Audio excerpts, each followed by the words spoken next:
Alhamdulillah, wassalatu wassalam ala rasulillah wa ala alihi wa sahbihi wa barak wasallam. Assalamu alaikum wa rahmatullah. So last time we started hadith number 10. If people want to pull that up, hadith number 10 of the 40 hadith of Imam Nawawi.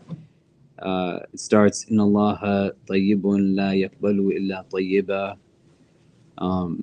You take a quick minute to pull that up.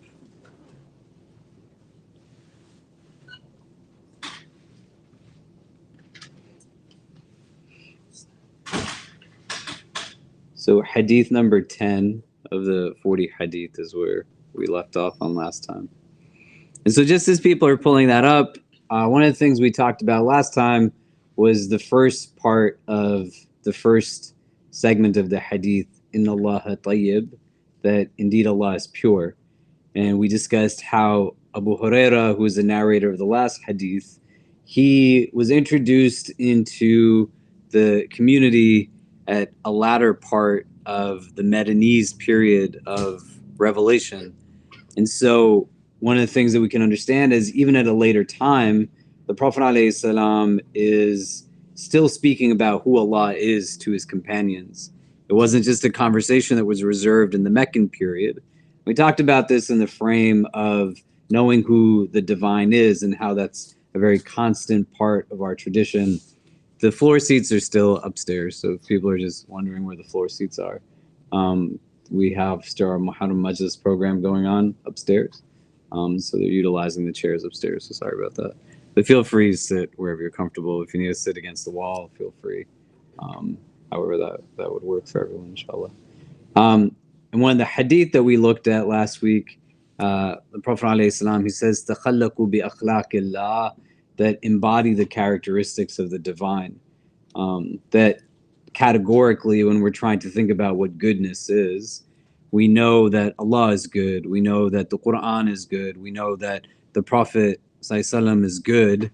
And so being as you can in these frames of goodness, like you try to be like the Quran, you try to be like the Prophet, and where you have capacity to embody the characteristics of the divine, you try to do that to the best of your capacity.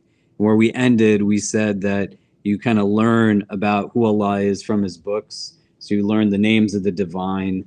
You try to understand how you experience these things in the world around you, right? So how do you experience rahmah? How do you experience mawadda? How do you experience these things? And then a third frame was, how do you actualize them in your own life? So you can't be al-Khaliq, right? You can't create. Allah uniquely is the creator, but you can embody rahmah in your life. And then the fourth thing that we said at the end was another way to make concrete that relationship was that you start to write du'as in relation to the divine name that you're trying to understand. So you write a du'a to Ar-Rahman. Like, what would that du'a be? Right? You write a du'a to Al-Latif, to Al-Wadud, to Al-Khaliq.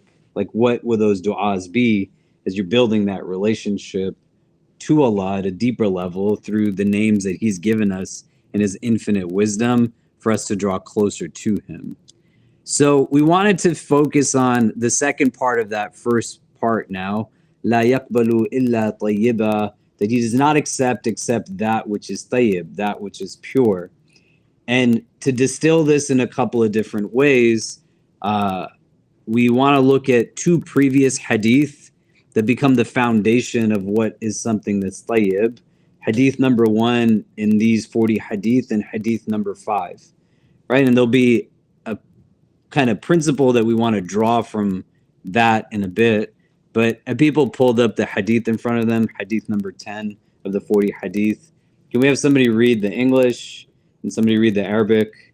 If you can read both, great. But if we can have someone read it in its entirety, just because we want to have the barakah of the hadith being recited. Yeah, go ahead.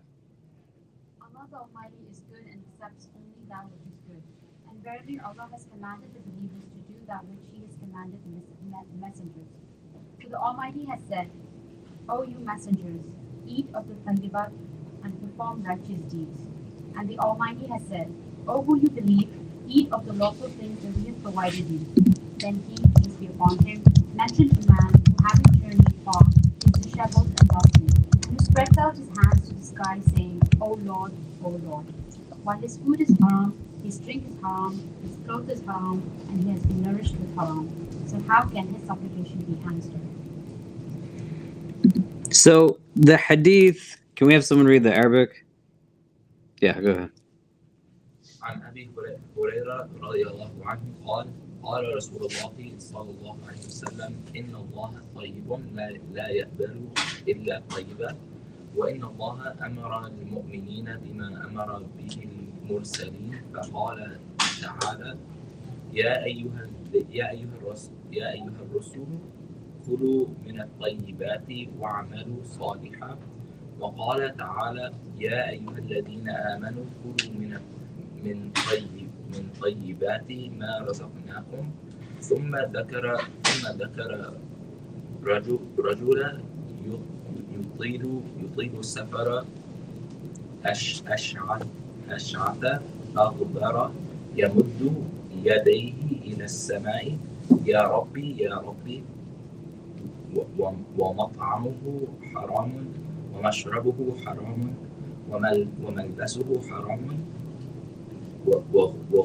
وغذي بالحرام فأنا يستجاب له. So the entirety of the hadith is giving us an idea on this one central principle of what is acceptance when Allah is accepting from anyone, right? The illustration at the end is giving us an individual who categorically embodies characteristics that are known to be characteristics of a person who is engaging in dua that is more likely than not to be accepted. He's traveling. We're taught that when you travel, it's a good time to make dua. He is in a place where he essentially has his hands raised to the skies, right? One of the times the Prophet ﷺ would be engaging in just like pleading dua with Allah with his hands raised in the skies would be when he was performing the dua for rain to be falling. You know, the kind of depiction of this individual then gets juxtaposed to facets that give us an indication of what are things that potentially render the rejection of something, right? The food, the drink, the clothes, they're all coming from a place where they're haram. And the haram is not something that is tayyib, right? The haram is going to always be something that's not tayyib. And getting now to an idea of where practice and ritual in and of itself doesn't have us rooted in a relationship with the divine that essentially makes the divine subservient to us, but understands that I'm meant to be subservient to the divine.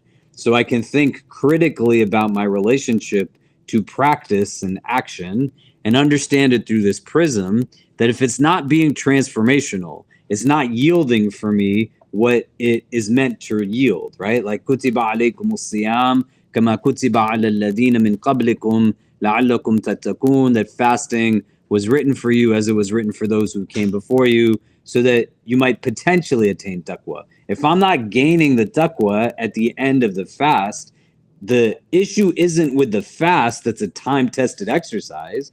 The issue is potentially with me, that there might be something that I'm bringing to this thing that is becoming the obstacle in the way. To get to a place of understanding around this concept of acceptance is something that becomes critical to understand.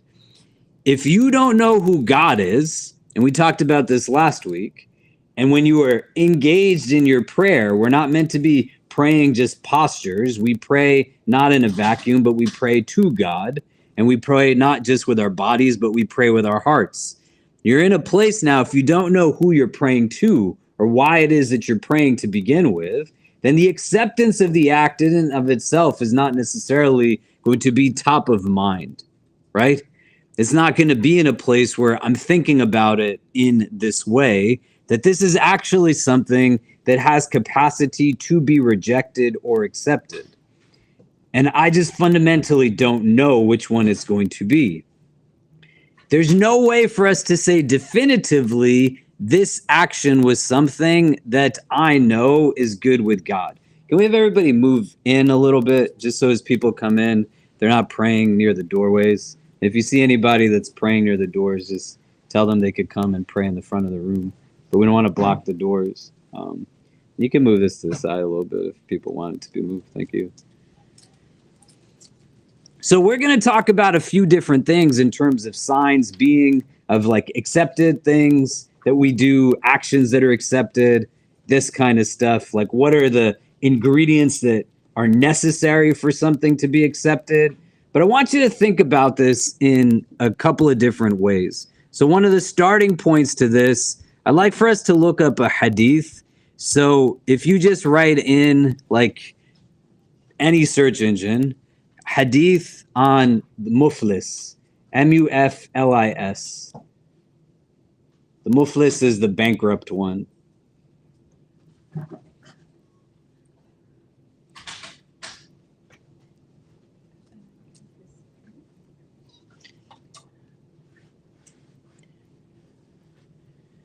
And once you pull it up, if anybody has this hadith, Abu Hurairah reports, do you know who are the bankrupt, the ones who are muflis?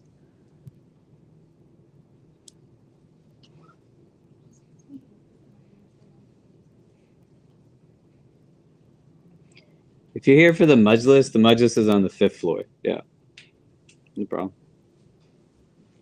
Does anyone have the hadith, who are the muflis? You want to read it? Do you know who the muflis is? They said, the muflis among us is the one without a dirham. He, sallallahu alaihi wasallam, said, the muflis in my ummah is the one who comes on the day of judgment with prayer, fasting, and zakat.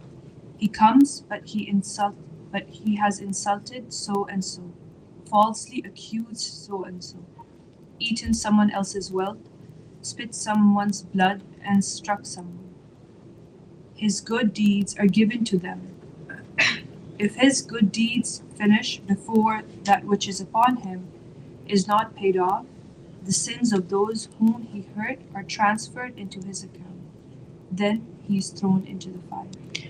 So the outward act in and of itself here is not something that's even being said that it's rejected. In like 15, 20 minutes, we'll talk about the two components of what is necessary for the act to be accepted. One, that it's done for the sake of Allah, and two, that it's in accordance with shari'ah. So you can't do something haram for the sake of Allah, right? It's not going to work, right? You can't be racist for the sake of God.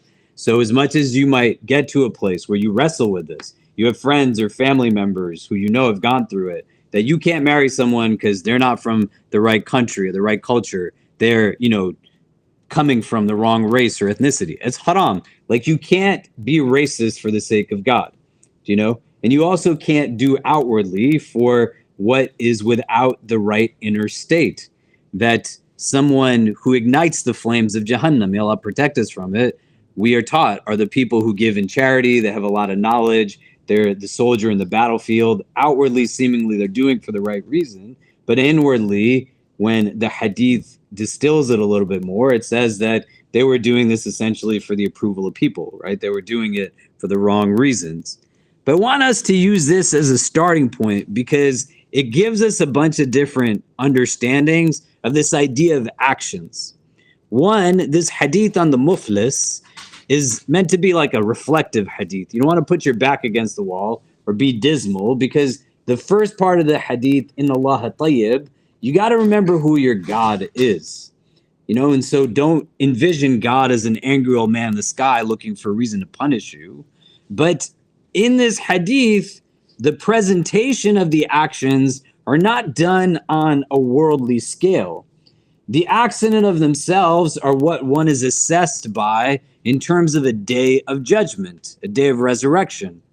So a consistent variable in the Quran and in the hadith is not just about the explanation of Tawheed and who Allah is, but understanding also a very critical theological point, that there then comes a day of accounting. May Allah grant us ease on that day. But what are you going to be taken into account for is going to be the things that you did, the things that you did not do, and the things you could have done, but you still didn't do them.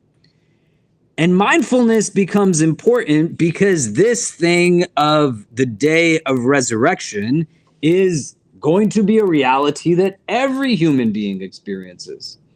And if at this juncture you haven't gotten to a place of understanding, like what does akhirah mean to me and how does it fold within the course of my day-to-day doings? The hadith lands in a place now where it's not saying that this group of people is doing anything problematic.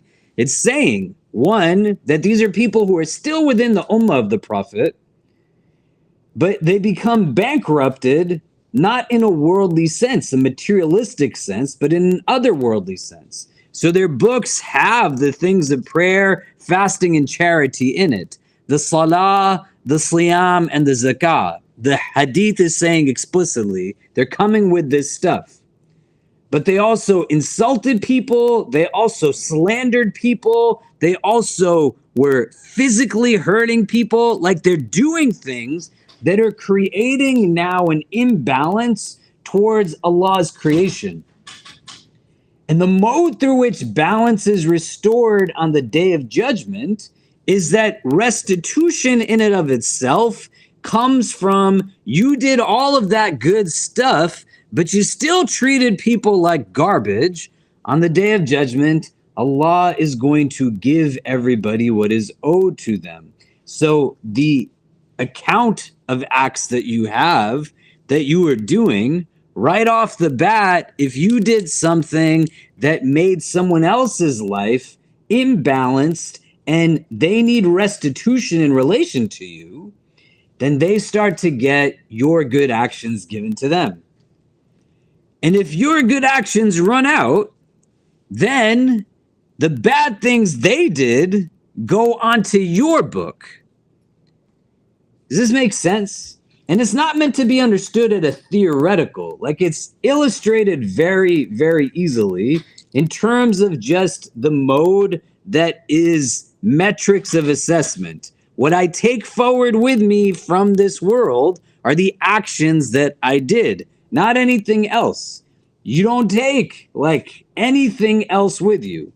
The amount of time that is spent in pursuit of whatever it is most of our days in pursuit of, with is not a consciousness of a day of accountability, a day of resurrection. And then here, the mode of accounting is such that you are an account and everyone else is an account.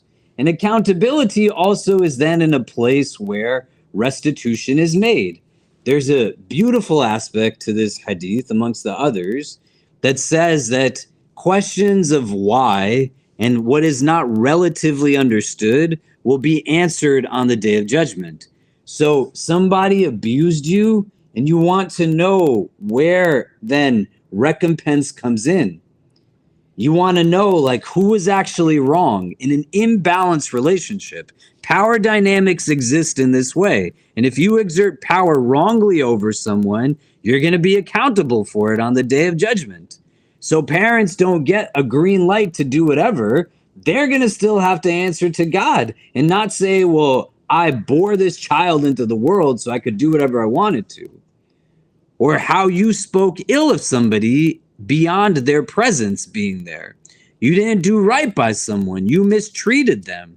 You know that you did something that hurt someone. It's not about playing games at that point. The muflis is the one who showed up with stuff, and then the benefit of all of it went to somebody else because there had to be balance restored. Do you see what I mean? None of this idea of acceptance of deeds in this part of hadith number 10 is going to resonate if this idea of a day where the deeds are presented doesn't really start to resonate. And not in a way where it creates paralysis. That's not the point, because just like there's a day of judgment and then there's a hereafter, may Allah make us people of Jannah, like this world is the world of doing. This world is the world of exertion. It's the world of making decisions. You don't get to on the day of judgment say, can I go pray 2 more rak'ahs? Can I go say sorry to that person I gossiped about? Can I go do the thing I had the ability to do, but I was still just being lazy, and in the process I left somebody hanging as a result of it? All that stuff can only happen here, fundamentally. Can we have everybody move up again? Sorry, there's just more people coming in, and we want to make sure people have room to pray, so we're not blocking the doors. So you think about this, insults, consuming wealth, slander, like this is what people do, right? They unjustly usurp from those who have less than they do. The whole world around us is launching military industrial complex, prison industrial complex, glorifying war in every capacity. The idea of deepening wealth becomes the goal. They are usurping resources and lands and creating all kinds of challenges in countries throughout the world. And then there's going to be accountability for it. Modernity offers to us a very unique aspect of secularity that's not just godless in its undertone, but it also renders a consciousness in the practitioner of those societies that becomes devoid of an understanding that there's something that comes after this world, right? Like how much of the time you spend in your day, objectively speaking, is in pursuit just of things that have to do with this world, and you cannot take them with you when you leave from this world. And then the compromises, the sacrifices in a world that teaches you to look at yourself but not for yourself. An inability to move forward because grief becomes so anchoring in a past you can't change, or anxiety of a future you haven't experienced comes to a place where it just creates this paralysis because everything is just stuck in a worldly experience and doesn't inform an otherworldly experience. And then decisions are not rooted in the frame of, well, what's going to be coming hereafter? It's just about the now. I need to have it now. I want to have it now.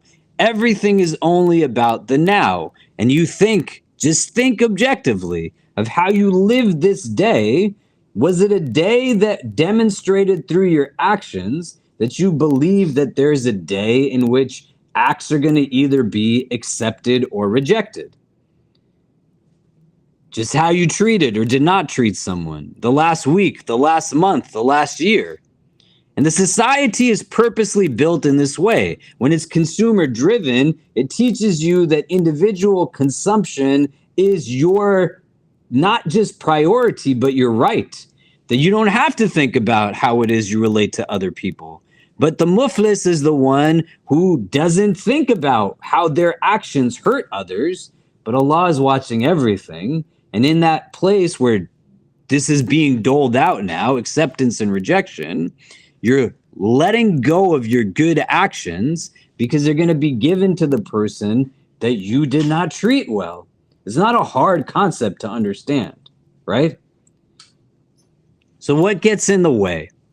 Like when you're thinking about your own religious education, you're thinking about your own religious understandings, what it was that pedagogically you were introduced to. Like there's a good chance if no one ever asked you who is Allah to you, and no one has ever offered you a space to reflect upon who is God to you, there's a good chance that also then no one ever really allowed for me to think deeply about like what is the hereafter? What is a day of judgment? And how do I start to bring that into accord? You want to think how purposeful it is that most of the spaces you spend time in become devoid of conversations on a hereafter and accountability because the system wants you to spend in a way that is selfish and egocentric. It wants you to be selfish in your relationships. It doesn't want you to think about how selflessness factors in, and then you become imbalanced and don't treat well, or you make promises you don't keep because it's advantageous to have you be selfish when somebody makes money off of your selfishness. It's advantageous to have you believe that beauty is just about the outward and what you look like and how you dress. So you put tons of cash into buying things that you believe are going to give you a sense of self-worth. But if you didn't have those things, you don't know how to function outwardly because you think your beauty is attached to the logo on your clothing, as opposed to understanding that you're beautiful regardless of what you're wearing or what you're not wearing. Do you see what I mean? And it thrives on the idea that there's no accountability, or that there's like remorseful accountability that isn't rooted in the fact that I'm going to stand in front of the divine one day, and that then gives me a sense of courage to live to the best version of myself.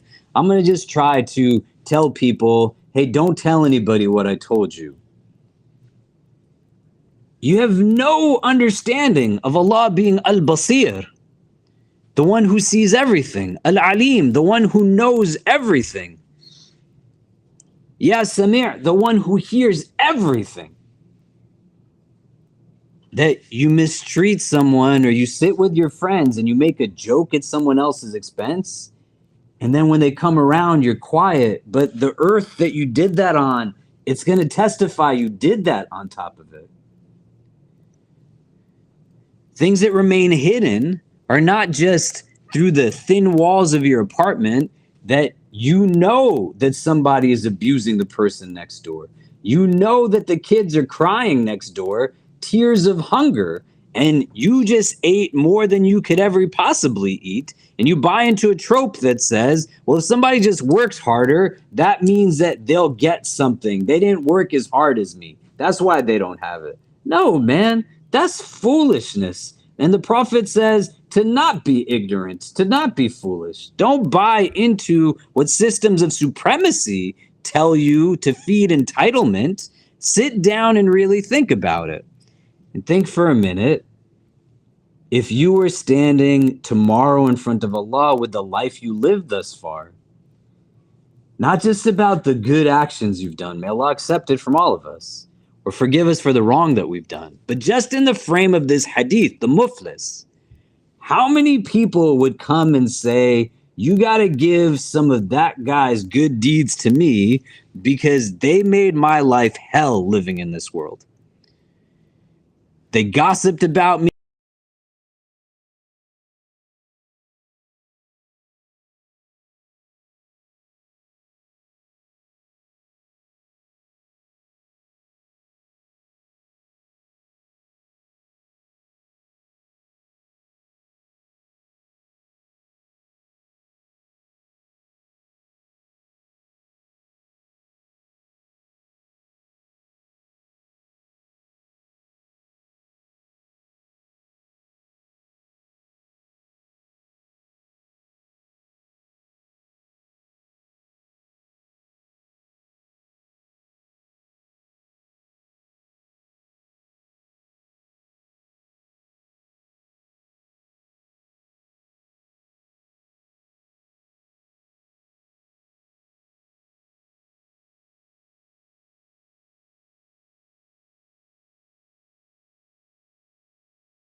point down.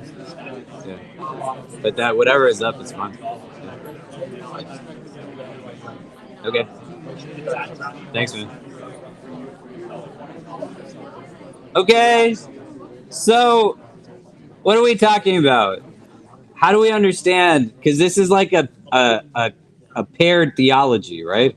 Like a belief in Allah, Tawheed, and a belief in an afterlife.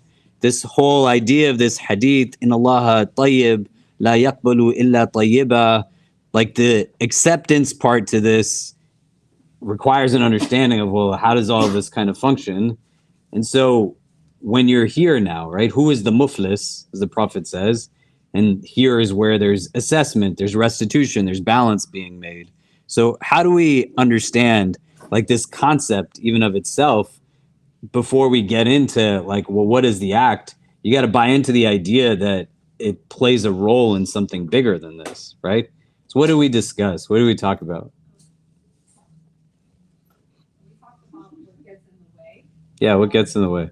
Yeah, the idea that we're not redeemable and the loss of hope. So if you've internalized messages that you're not worthy of Jannah, right? And you're irredeemable, you're going to continue to do the things. You're not going to seek to do good deeds. Yeah, right. And despair is a very real thing. This is why the two things go hand in hand. If you never thought about who Allah is to you, right? Ana inda dhanni abdi bi, I am as my servant thinks I am. And on the other end of it, when you're thinking about religion, you are unconsciously thinking about like the person who is standing on the pulpit yelling at you constantly, the parent who didn't do right by you and put their own ego ahead of your contentment and balance.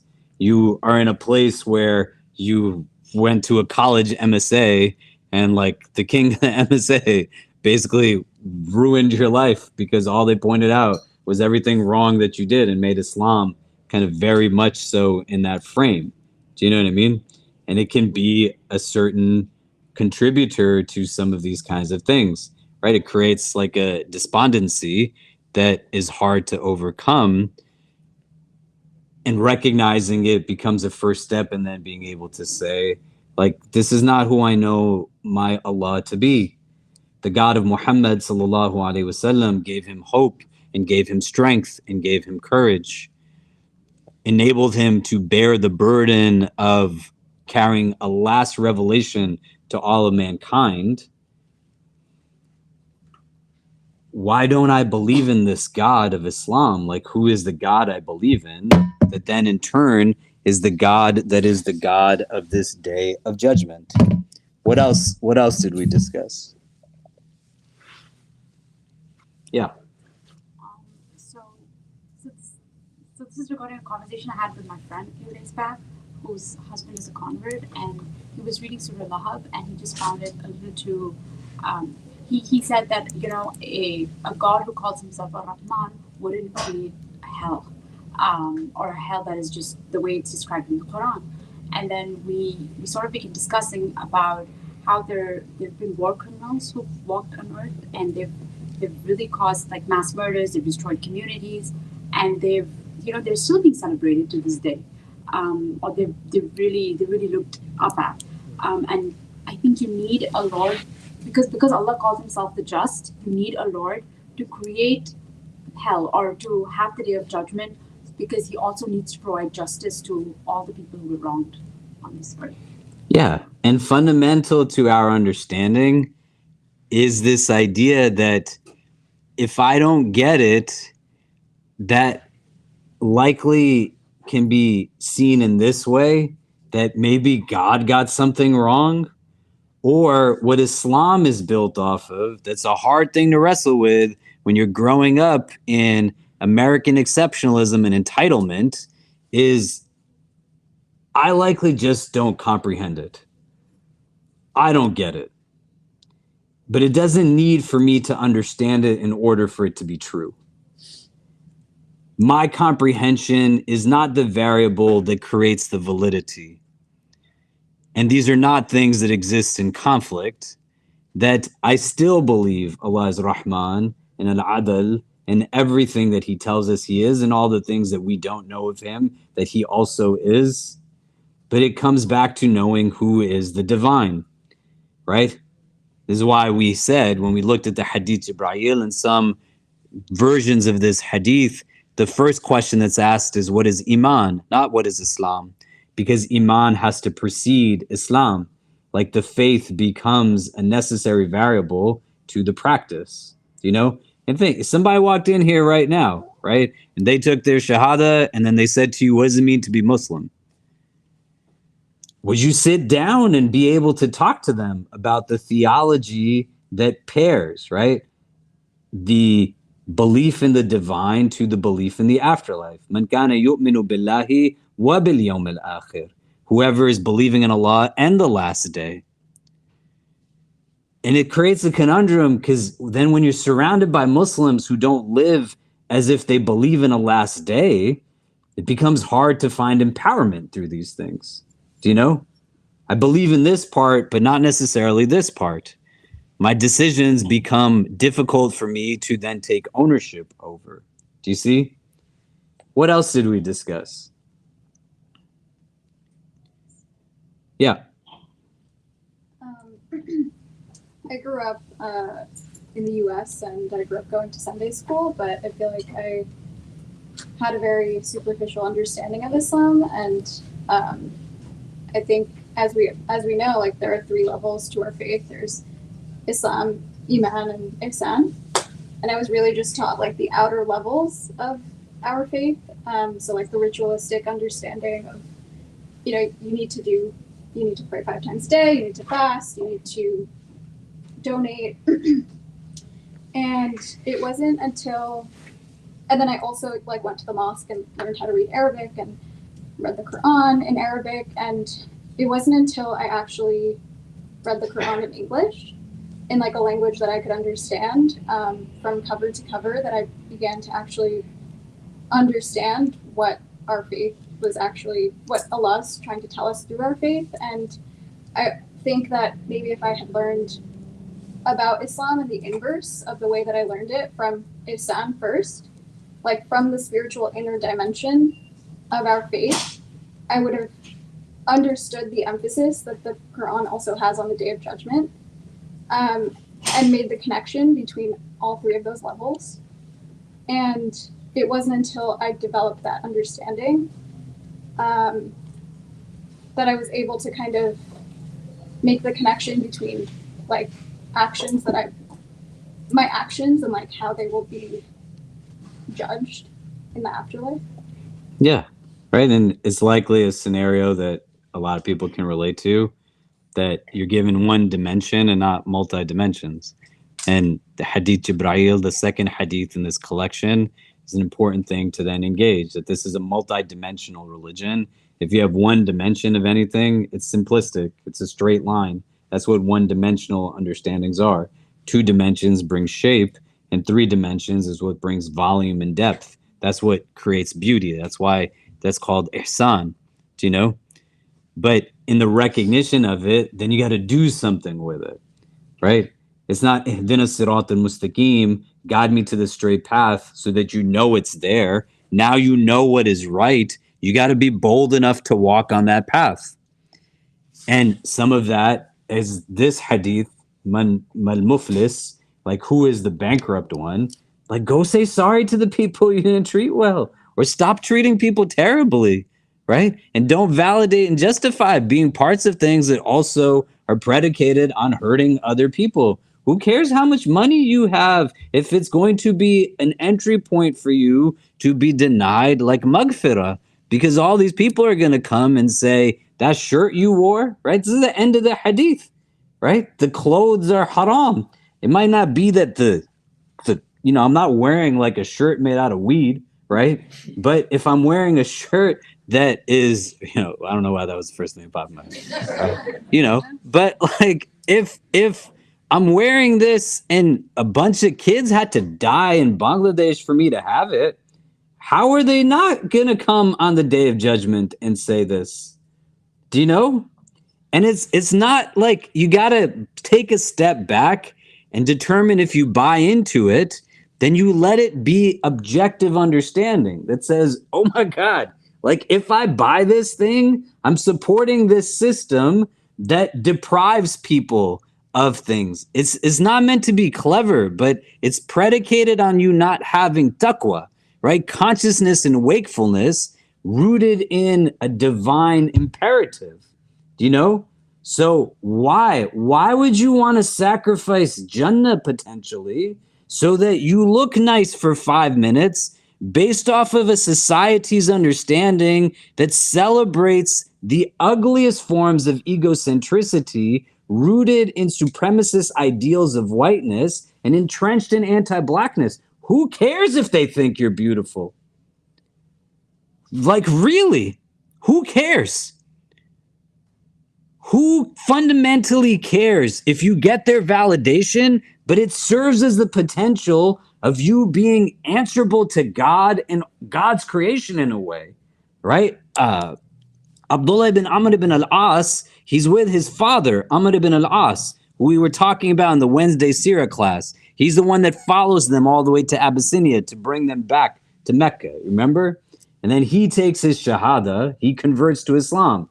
After this point, years later, he's appointed as a governor, right? He's elevated in different ways through his Islam, senior companion. And Amr ibn al-As, now when he's a governor, his son Abdullah hears him, and he is in this place of just tears and of friends. And Abdullah thinks, like, my father is going to, like, die. Like, he's sad about this reality. And when he asks him what's going on, Amr ibn al-As says, my life exists in 3 phases. 1, I was the staunchest opponent of the Messenger of Allah. This was one frame of my existence. The second is the day I converted to Islam, and how great it would have been if I died in that state. And he said, third, I am now in a place where I have responsibility towards others. And these tears are, all of these people will come potentially and stand against me, saying that I did not honor the rights that they have over me as being in charge of them, right? It's simple on purpose so anyone can understand it. The theology is not meant to be a difficult theology to understand. But if you don't ever sit and think about what it means to me and how I actualize it, then the hadith isn't going to make a difference when we start talking in the coming weeks about consumption, because this is what a lot of this hadith is about, mindful consumption, that the prophets were told that kulu min tayyibat, that eat from what is tayyib, right? And then go and do righteous actions.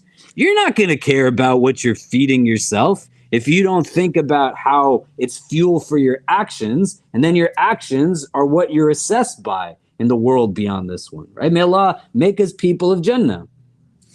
It's not meant to be something that creates trepidation or has you stand still.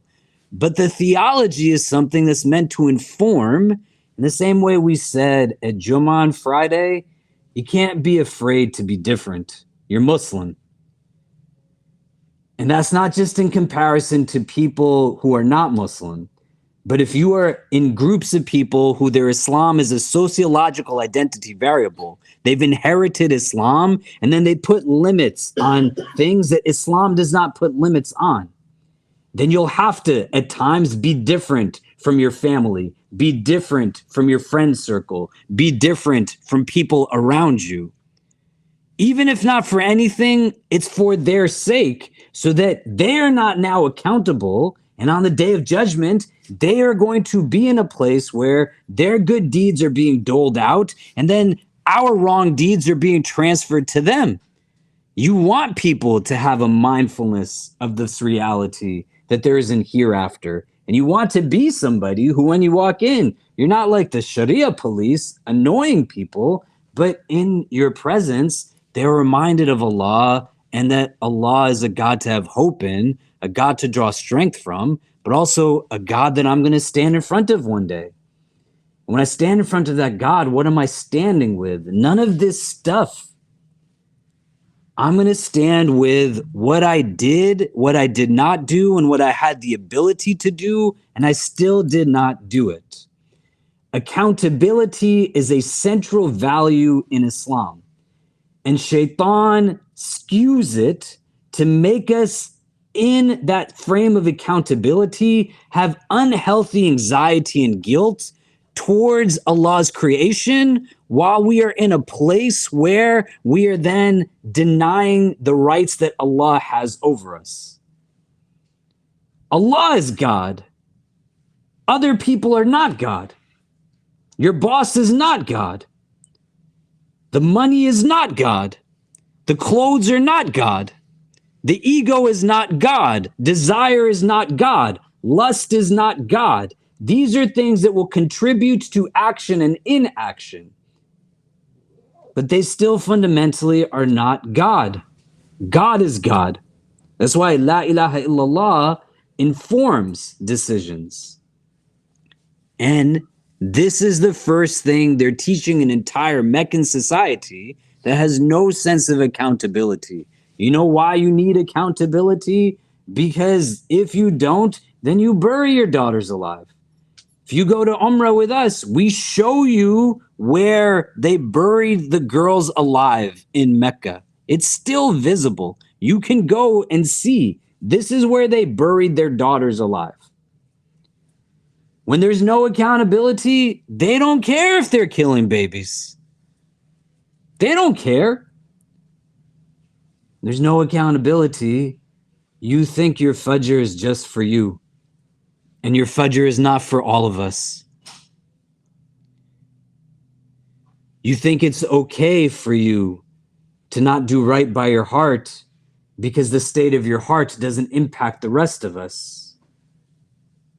There's nothing nafsi that serves as a key to Jannah. Selfishness is not the Sunnah. Selflessness is. And if you take your teachings from those who are selfish, you're setting them up and setting yourself up.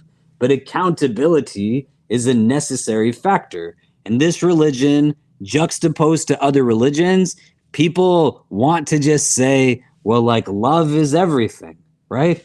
And like, that's all that I need. Or I just need this one belief, and that's my ticket to salvation, green light, and it lets me just do whatever it is that I want to, because I bought into this. That means it doesn't matter what else that I do. Because my belief in this, that's what creates salvation. Islam is not built off of this. It does not say that just because you claim you're Muslim, that you will go to heaven, or that you are not Muslim, that you will go to hell, right? The munafiqeen were people who outwardly expressed Islam. They said they were Muslim, but inwardly they detested it. The relationship goes in both directions.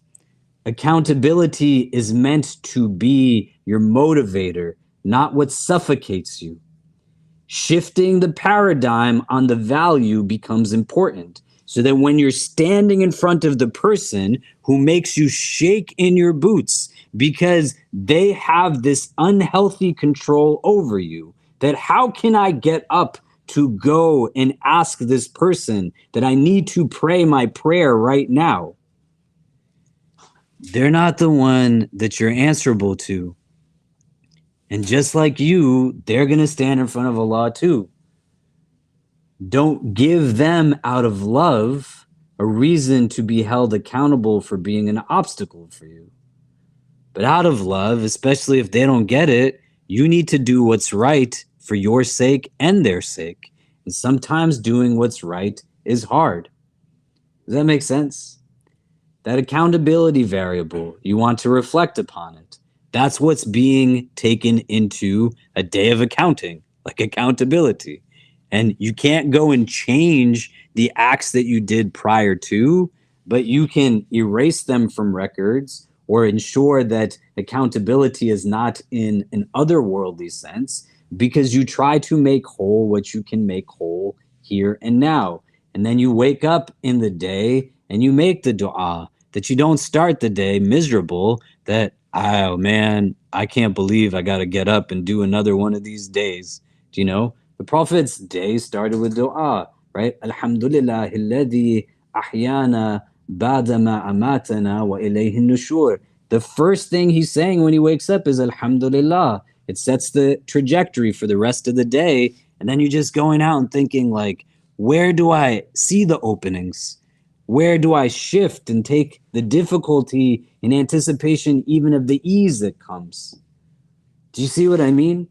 The accountability factor is very critical. The rest of this hadith is not going to make sense. And then you're going to continue to get stuck in a place where you make dua and it makes you miserable as opposed to giving you strength. Because then there's no tawakkul in the dua, that I made the dua and I put it in Allah's hands. But in reality, you're making the dua as a deflection point to what it is that's the actual obstacle in your life. And you don't see Allah as Allah, there's something else. Even if you see Allah as Al-Khaliq and you see him as God, you've elevated something else to a level of partnering with God, and that's creating the distress that I have more accountability other than to what Allah wants me to be accountable towards. And you might have to sometimes stand on your own feet in terms of what you believe. And that might be with people that you don't know how to go toe-to-toe with. I don't know how to argue with my family. I don't know how to tell my mom she's wrong. I don't know how my best friend who is not doing right, that I can tell them that you're not living the way you need to live. Think about it through this. What would someone who believes in Tawheed be doing at this moment? What would someone who believes in the Akhirah be doing in this moment? Man kana yu'minu billahi wa bil yawmil akhir. Man kana yu'minu billahi wa bil yawmil akhir. Otherwise, then the deeds are just for show. And I dress like this so that people will say, man, look at him. He looks pretty Muslim, right? I put down a few extra rak'ahs. I try to sweeten and beautify the recitation a little bit more. It goes in the other direction. You know, why is it hard for me to get up and call the adhan? I know the words. Who are you afraid of? Nobody in this room is the one that's going to judge your deeds. You are going to be judged by the most just in trying your best. I hesitate in reading the hadith out loud in English or in Arabic. Why? Why would you not want to be the one who your book said when you had the chance to interject the barakah of the words of the best of creation, sallallahu alaihi wasallam, into the room? I was more worried about people thinking that I don't really read so well, or it doesn't come out the way somebody else is supposed to do it. No, man, you're supposed to do the good that you can do. I can't do it for you as much as you can't do it for me. Your fajr is not just for you, it's for all of us. And when you had the ability to do it, but you didn't do it, you just got to be ready to explain to God why it wasn't done. And that accountability variable might be rooted in despair and despondency and people making Allah something that he's not according to his book. But when you realize it, you got to then take the steps to make efforts to then unlearn and then bring it in accordance. And I love each of you. So I'm going to say this to you. All of us in this room don't fail to do simply because of that reason. Some of us fail to do because we're worshiping other than Allah. Some of us fail to do because we just think of Islam when we are in spaces like this. But the idea is to be Muslim here and then be Muslim out there too, right? And being Muslim is not just about the outward, but how in my decisions do these foundational beliefs factor in? Does that make sense? Okay, let's take 2 minutes and turn to the persons next to us, share some names if it's someone new that you don't know. What are you taking away so far? And then we'll come back and discuss, and we'll get to the second part of this hadith. Again, if you're here for the majlis, it's upstairs on the 5th floor.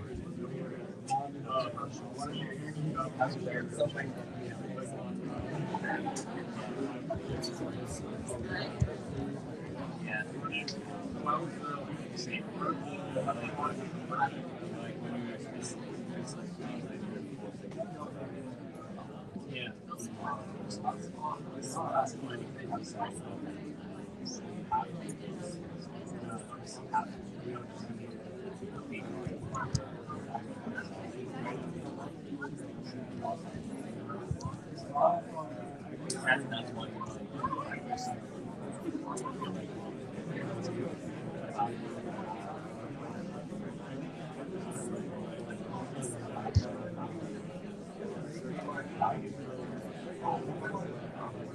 It's nice. It's easy. Like saying that.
If you just search ICNYU on YouTube, yeah, it's gonna be the first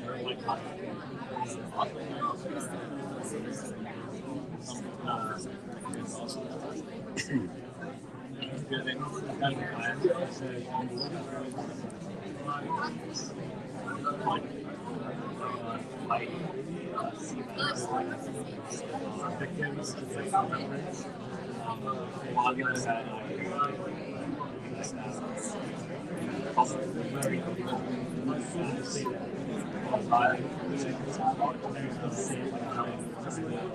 I'm the best. Like, you have to get like as I'm walking around, like I'm like, I don't want to be I couldn't just be I wasn't and that was essentially you're right on the team. My thoughts, like,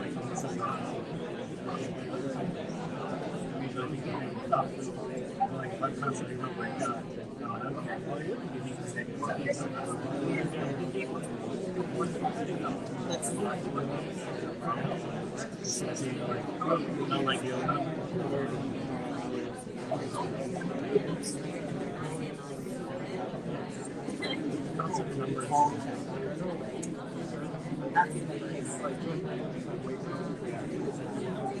I think we've said like that. So it was like,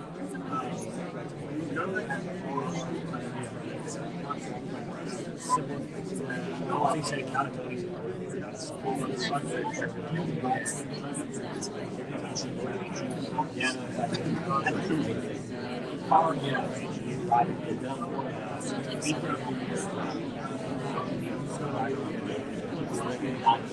Also,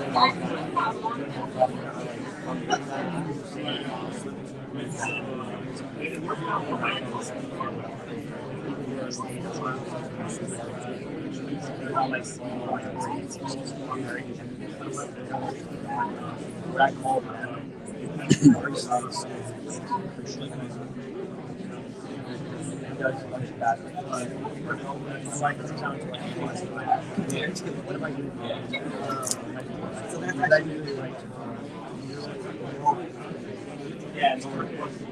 I think I was just, yeah, we're also issues that I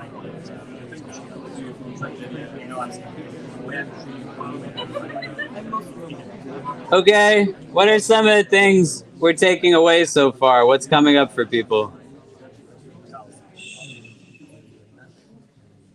Maybe we have a couple people. And while we're doing that, if people want to pull up on their phones, the next thing we're going to look at is Surah Mu'minun, verse 60 and 61. So you can pull that up on your phones. What are some of the things that you discussed? Yeah, go ahead. I think a big thing that came up was the kind of your Islam shouldn't rely on your environment. And it's like as you kind of mentioned, was like out of love you want to not only just take the step forward for your sake, but also for their sake. It's like you don't want them to be an obstacle in your own journey. But it's also, who knows, you might be the one who needs to take a step for them to be able to take a step. So, and it's just reinforcing the idea that the strongest Islam is like from within and not your environment, because your environment isn't always constant; it's always changing. Even your righteous friends might not even, they might be, they have their own journey as well. Like everything is, the only constant is Allah really in this world, right? So it's like that you have to truly live by that, and that's what it means to do that. Yeah, and in a way that doesn't have indifference towards it. Like the idea that Allah is there for me doesn't mean that I can't find like good friends and I can't find like halal rizq and I can't find all these things. It's not abandonment in extremes in either direction. Do you know? But in recognizing this, like this is what the Prophet ﷺ says to Mu'adh bin Jabal as he's walking him away, giving him parting advices. One of the advices he says is ittaqillaha haythuma kunt, that have taqwa of Allah wherever you might be. But it's an inward out experience, not outward only or outward in. Like that sense of conviction comes from inside. You know, that's why we talk. Like, how do you even know what you believe in to begin with? Do you know? How do you know like what your values are, your ethics are? But how do you know what your belief is? Like, what are your convictions? Do you know? And not just religious ones, but like what is like your philosophy on life? What else did we discuss? Yeah. I have a question. When you were talking about your bad sins transferring onto someone that you've done wrong, slash your good sins, or if they've done you wrong, and then if you've done them wrong, your good sins transferring to them, does that go for non-believers as well, or is it just Muslims that are held to that standard? The day of accounting is something that every individual has accountability, right? So we're taught even the goat that has no horns will have recompense against the one that has horns. Do you know, like restitution in its entirety? This particular hadith that we looked at, mal muflis, it is qualified by a phrase that says like in my ummah, right? So Allah knows best. Like I couldn't tell you the particularities of this hadith. Is the Prophet extending to people beyond his ummah? But yes, the idea through kind of subsequent narrations and verses is that restitution is made on a whole, like across the board. Do you know what I mean? So like the people of Palestine, may Allah grant them ease and end the occupation that's taking place there. Make us a generation that witnesses a free Palestine in our lifetime. They're in a place where the perpetrators of genocidal violence against them are in a place of not practicing this religion. Some people will. Like there's Muslims who also are doing a crazy amount of things that are adding to the oppression of our Palestinian sisters and brothers, right? May Allah give them and all of us guidance. But the whole fundamental idea is that people who are oppressed in any capacity, they are going to be in a place where on the day of accountability, like restitution and balance is restored. Do you see what I mean? Does that make sense? Yeah. So we want to think about a couple of things here just in the interest of time. If you have pulled up Surah Al-Mu'minun, it's the 23rd chapter of the Quran, verse 60 and 61. Does anybody have it in front of them and can read it for us? Go ahead. And who do whatever good they do with their hearts fearful, knowing that they will return to their Lord. It is they who race to do good deeds, always taking the lead. Can somebody read the Arabic for us?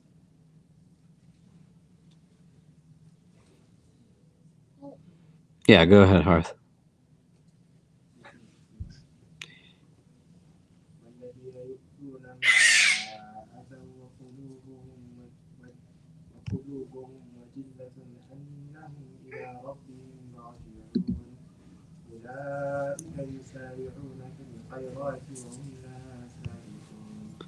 So this word wajila speaks about like a fear, almost a cowardice that fills the heart. Aisha radiallahu ta'ala anha, she asked the Prophet alayhi salam about the interpretation of this verse, this 60th verse of Surah Al-Mu'minun. Like, who are the people that have this fear in their heart? And she says, Ya Rasulullah, are these people who have this in their heart the ones that drink alcohol and steal? And the Prophet says, "O daughter of Siddiq, no, it is not those people, but it is the people who they fast and pray and give in charity, and they are afraid that their deeds are not accepted. And because they are afraid that their deeds are not being accepted from them, they are the ones who race to do good deeds." Why? Why would they do that? Like, how is being afraid that your action is not accepted going to be a catalyst for you to go and do more good actions? Do you understand the question? Okay. If you just really quickly turn to the person next to you and talk about it. It's an important thing to understand. They're afraid, the ones who are giving in charity, praying, fasting, they are the ones who are afraid their actions are not being accepted. And because of that, the wajila in their qulub, because of this, it's making them race. Wasari'u, right? When you hear this, it's like you chase after it.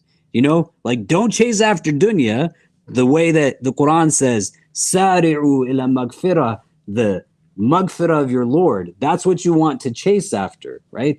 They're chasing after the opportunity to do more good actions. Why? How are these two things connected? Just for a minute, talk it out with the person next to you. The fear then yields for them as a catalyst to go and do more good deeds. Why? How is that possible? Go ahead.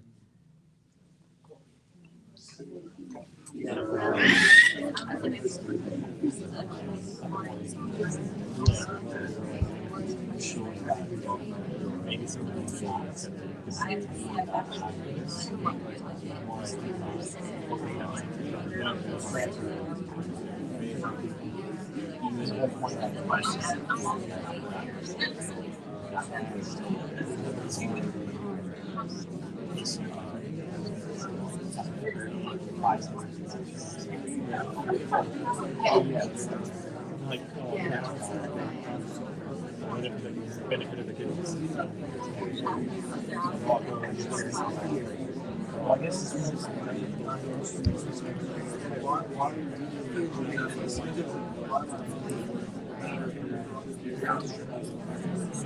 in a good way.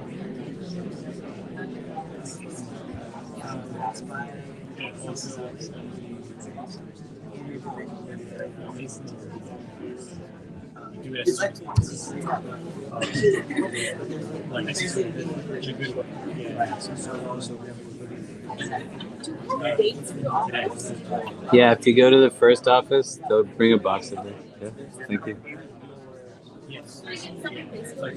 Yeah, please. Not like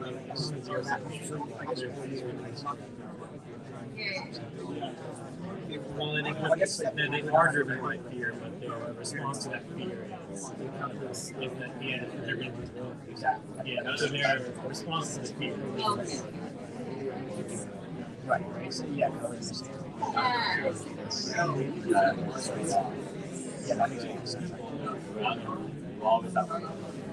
Okay, like why do we think this is what happens? They're in a place where they have this deep resounding fear arise in their hearts, and they've done good stuff, do you know? But the fear of it being accepted is something that then brings them to a place that they just go and race to do more. Like sari'u is not that they're just sitting down, but they're looking for it. They're chasing. That's what they're in pursuit of, like doing more good stuff. You know why? How are those things connected? What do you talk about? Yeah. So just knowing and remembering, like Allah is gonna eventually, like He's gonna accept those deeds. He's not gonna reject all of them. And like just tying it back to like remembering who God is to us and remembering how merciful He is. You're gonna want to do good deeds because if you have that in your heart and you remember that, you're gonna. That fear is going to drive you to do more good because you're going to be like, He's going to accept what He wants to accept. And like, you know, if he's merciful, he's not gonna reject all the bad deeds, all the good deeds that you do. He's gonna accept what he wants to accept. Okay, like distill it a little bit more. Do you know? Because it's not something that has to be complicated. Do you know? Like, why? Why would I do this? Like, yes, very rightfully so. But what's the point? Like, what am I doing? Yeah. You want the mizan, you want the scale to be as full as possible on the day of resurrection. Why? Because often, like, my biggest fear is that, when I pray salah, it's not going to be counted because my mind wanders, right? Like, despite our intentionality, we don't know if it's our good deeds are going to be accepted. So that willingness to go above and beyond is just to ensure that the scale on the day of resurrection is as full as possible. Yeah, go ahead. I think maintaining proper adab with Allah and ensuring that you don't get complacent, because our faith has such an importance on being humble and like not being arrogant. And the person who does good deeds and knows that they did good deeds is likely, I don't know, Allahu Alam, but a person who becomes complacent or is like self-important in some way and thinks that because they do good deeds they're a good person is also falling into a lack of humility. Yeah, all of these things make sense, right? These three comments. So bringing it to a place back to yourself, like how does it translate now into something that influences my behavior? So I'm not just thinking about it rhetorically. Somebody asked me a question, what does this mean? It doesn't matter like what you say in and of itself. For you, it might bring benefit to the person, but the Quran says, "Lima taqulu ma la taf'alun." Why do you say that which you don't do? So you want to not just be able to answer it, but think like, how do I live this concept? Do you know? So if I'm putting all my stock in one action, right? Like, hey man, I went that one night. Allah looks like moments are important. The prostitute is granted Allah's maghfirah for giving water to a thirsty animal, right? That's just what it was. She did this thing, but did she know it? Did somebody come to her in that moment and say, congratulations, you are now in this place? And even on the other end of it, there's literal insight given explicitly that, Umar ibn al-Khattab is from Jannah. Abu Bakr as-Siddiq is from, the people of Jannah. Abdurrahman ibn, the Ashar Mubashir. There's literal people. Bilal radiallahu an, his footsteps are heard in Jannah. They're still getting it done. They're still moving forward because Allah is the only one that decides if something is accepted. It's just as wrong to believe that you are definitively going to hell as it is to believe you are definitively going to heaven. And where a lot of us get stuck in the former, there's also some of us that think we are in the latter category. May Allah protect us from it. And the more you are essentially hedging your bets, I'm just going to do whatever comes my way. And I'm going to be the one that serves the food. I don't want to be the first one fed. I'm going to be the one that comes in when nobody else is in the room, and I'm going to vacuum the carpet. So I get that ajr. I combat anything that inwardly creates now an absence of potential humility because I have an understanding of a public facing role that is here with all of you, right? Then there's a private role. That's me when I'm at home with my wife and my babies. And then there's a secret role. That's who I am when no one else's eyes are on me other than the eyes of the divine. And the openings come. What's going to get me to take the openings? I don't know what's being accepted. How can I take a chance on not doing whatever it is that comes my way? It takes how many minutes to do the adhkar?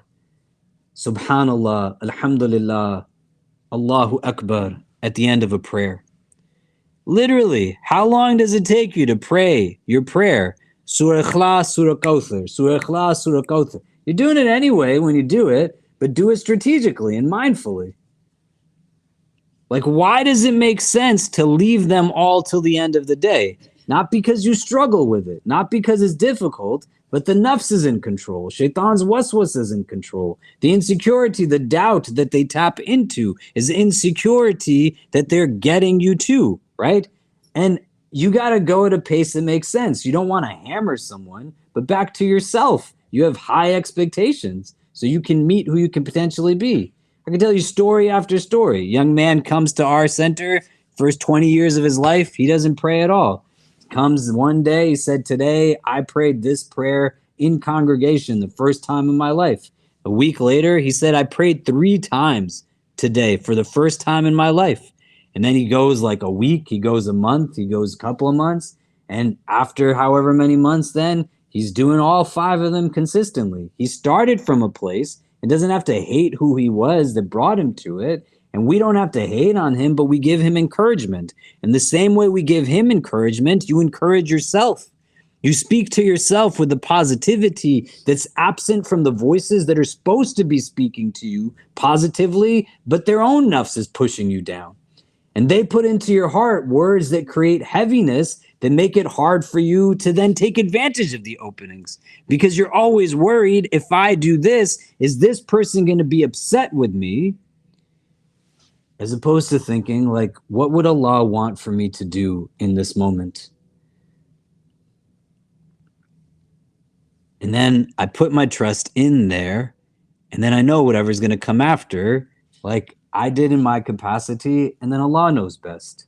But they are taking advantage of every opening, every action, and simple things, man. Say salams to people when you're standing next to them. You come and sit down in the circle, and you just sat down. Turn to the person next to you. Turn behind.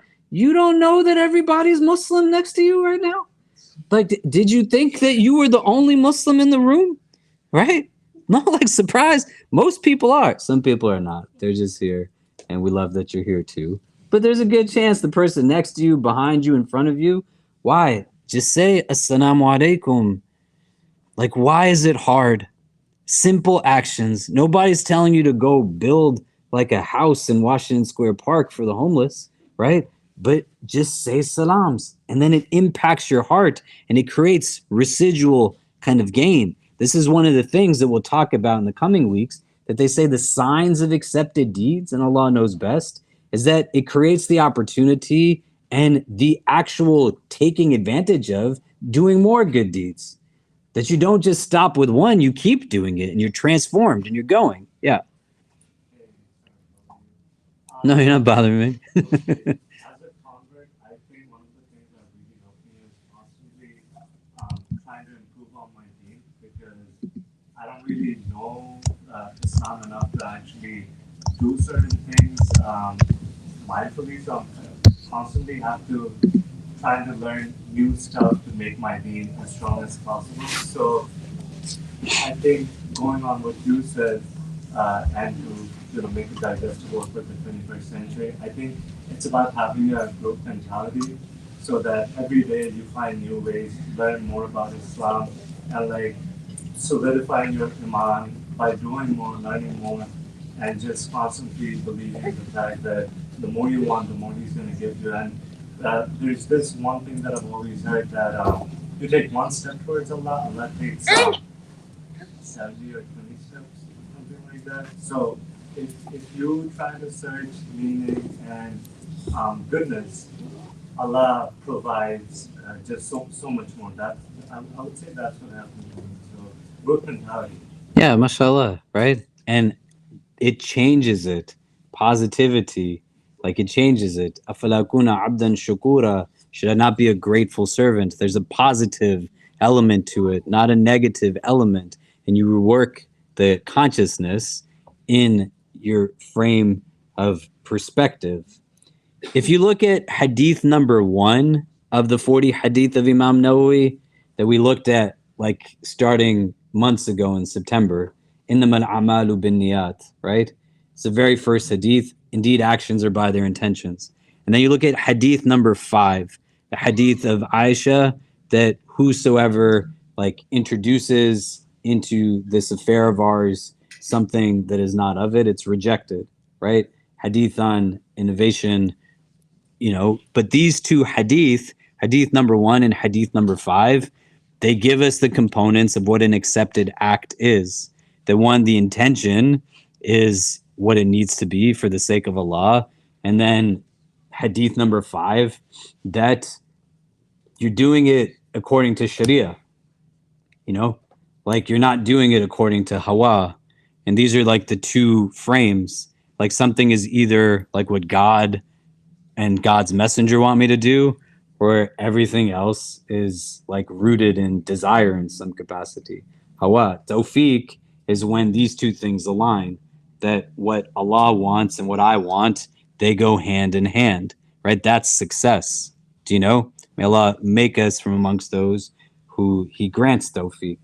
But here, these two components, the inner, Hadith number 1, and the outward, Hadith number 5, those two things create the formula for what now is categorically able to be an accepted deed from our standards.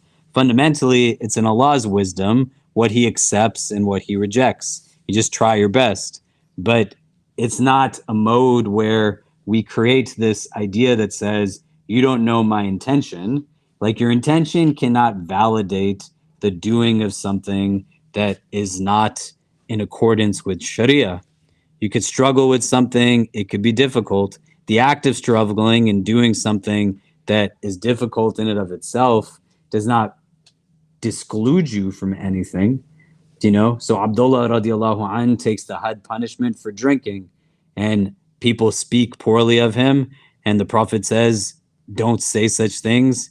He loves Allah and His messenger, right? These two things can coexist fundamentally. Do you know what I mean? But the capacity to know that I have ability to make mistake is not the goal.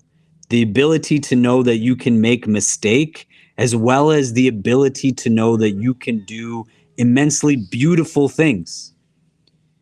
And knowing that capacity becomes important, right? When we talk about this from the last hadith, that which I forbade for you, avoid, the Prophet says in hadith number 9. And that which I commanded you to do to the best of your ability. And we asked and pondered on the question, how do I know what my ability actually is?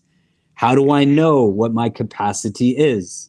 A growth mindset versus a fixed mindset becomes integral in this process. And who benefits from me having a fixed mindset? The nafs, shaitan, dunya, hawa, the adversaries that seek to ensure our hearts are not sovereign.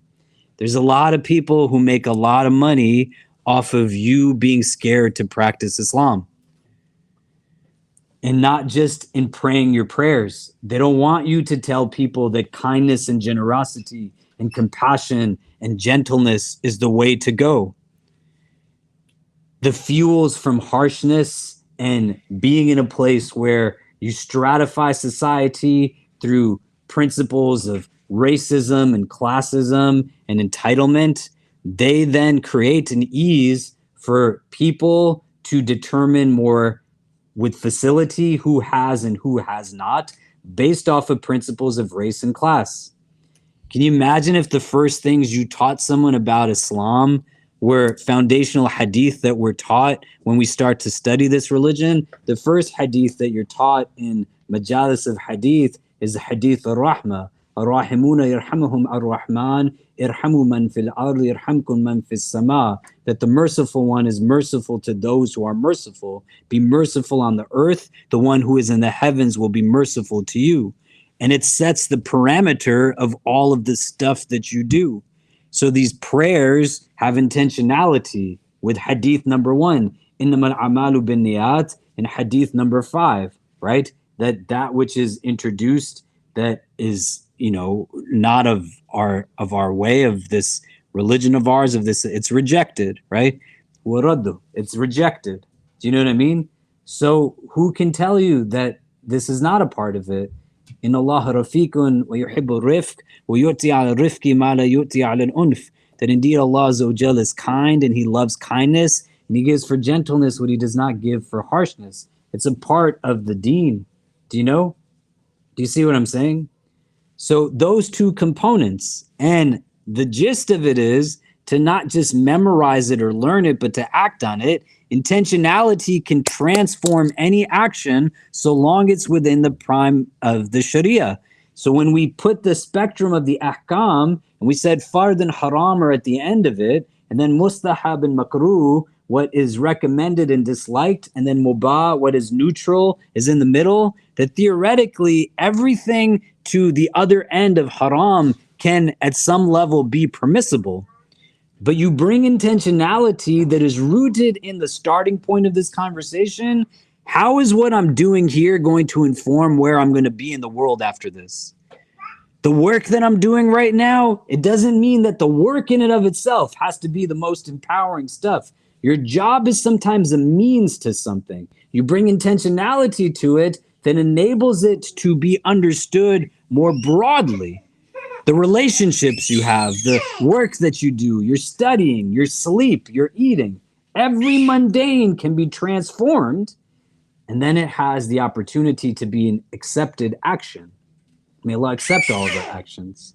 This dua is a dua you want to make again and again. Rabbana taqabbal minna, Rabbana taqabbal minna, Rabbana taqabbal minna, because Allah is the one that determines what is accepted. Does this make sense?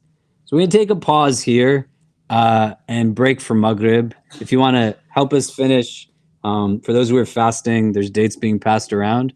Can you hand me a date? And there's food that's here. You can definitely grab some of that. Please help us finish it, especially the perishables, even if you weren't fasting. A couple of quick announcements before we wrap up. Thanks, man. Tomorrow we're doing iftar for the day of Ashura. The Prophet ﷺ used to fast this fast before he came to Medina, and it was a mandatory fast before the fast of Ramadan was mandated.